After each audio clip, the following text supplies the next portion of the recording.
मित्रों, ये तो हम सभी जानते हैं कि पृथ्वी पर जन्म लेने वाला हर प्राणी की मृत्यु एक न एक दिन निश्चित होती है।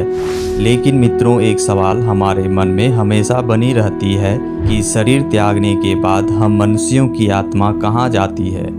आज के इस वीडियो में आपके इन्हीं सब सवालों का जवाब लेकर आया हूँ। गरुड़ पुराण में मरने के पश्चात आत्मा के साथ होने वाले व्यवहार और उसके साथ होने वाली पूरी घटनाओं का व्याख्या मिलता है।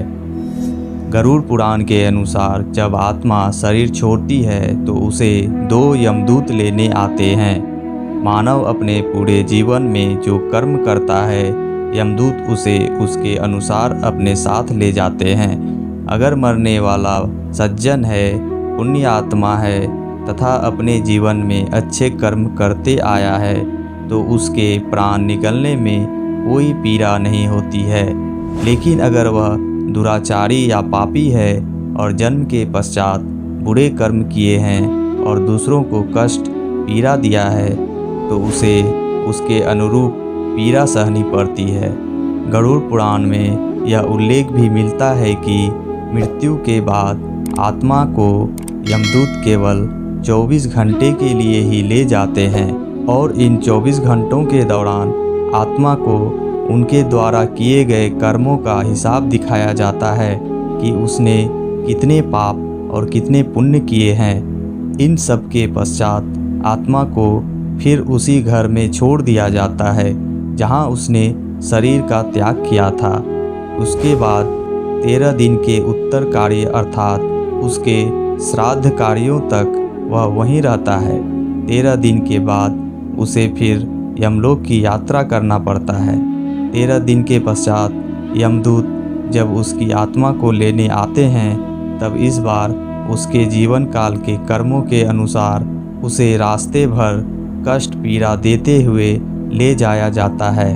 पुराणों के अनुसार जब भी कोई मनुष्य मरता है और आत्मा शरीर को त्याग कर यात्रा प्रारंभ करती है तो इस दौरान उसे 3 प्रकार के मार्ग मिलते हैं। उस आत्मा को किस मार्ग पर चलाया जाएगा यह केवल उसके कर्मों पर निर्भर करता है। ये 3 मार्ग हैं: अर्ची मार्ग, धूम मार्ग और उत्पत्ति विनाश मार्ग। अर्ची मार्ग ब्रह्मलोक और देवलोक की यात्रा के लिए होता है, वहीं धूम मार्ग पितृलोक की यात्रा पर ले जाता है और उत्पत्ति विनाश मार्ग नरक की यात्रा पर ले जाता है। इस तरह आत्मा अलग अलग मार्ग में चली जाती है। यहाँ कर्मों के अनुसार और यमराज द्वारा तय किए गए समय तक रहती है। अर्ची मार्ग ब्रह्मलोक सबसे उत्तम माना जाता है। यदि किसी भी व्यक्ति ने जीवन भर कोई भी पाप या बुरे कर्म नहीं किए हों, मोक्ष उसी को प्राप्त होती है तथा उसे देवलोक में स्थान प्राप्त होता है।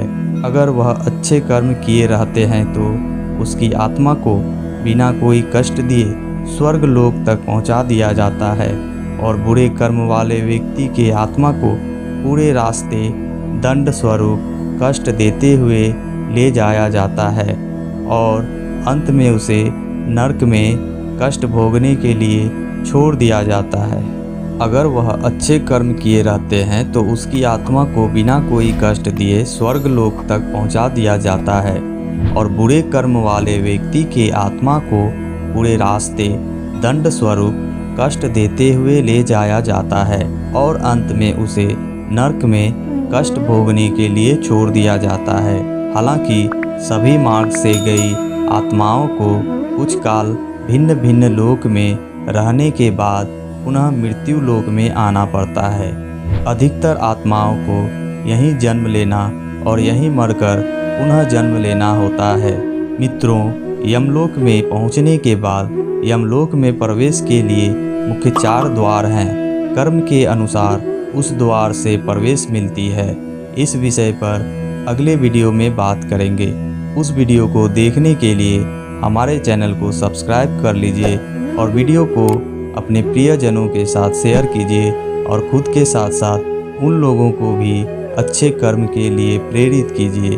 तो ये जानकारी आपको कैसी लगी कमेंट करके ज़रूर बताएं और एक लाइक ज़रूर कर दें। तो चलिए मिलते हैं अगले वीडियो में, तब तक के लिए धन्यवाद।